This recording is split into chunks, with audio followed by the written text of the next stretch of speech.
Success అంటే ఇదేరా?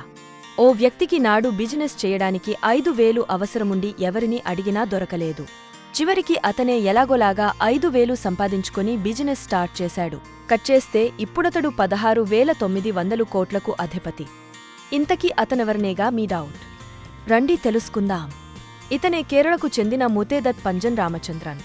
1983లో వ్యాపారం ప్రారంభించడానికి అన్ని ఉన్నా దానికి సరిపడా నిధులు రామచంద్రన్ దగ్గరలేవు.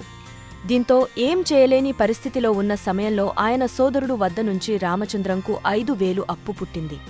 దీంతో వెంటనే తన కూతురు పేరుపై జ్యోతి ల్యాబ్స్ను ప్రారంభించాడు. అక్కడి నుంచి మొదలైన ఆయన ప్రస్థానం నేటికి కోట్లకు పడగలెత్తి భారతదేశంలో ఓ ప్రముఖ కంపెనీగా ఎదిగింది.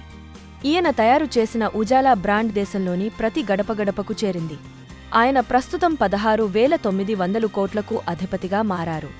చూశారు కదా రామచంద్రన్ సక్సెస్ స్టోరీ. నిరుద్యోగులారా, మీరు కూడా ఉద్యోగ నోటిఫికేషన్ల కోసం ఎదురుచూడకుండా ఇప్పుడే ఇలాంటి బిజినెస్ స్టార్ట్ చేసి కోట్లలో సంపాదించండి.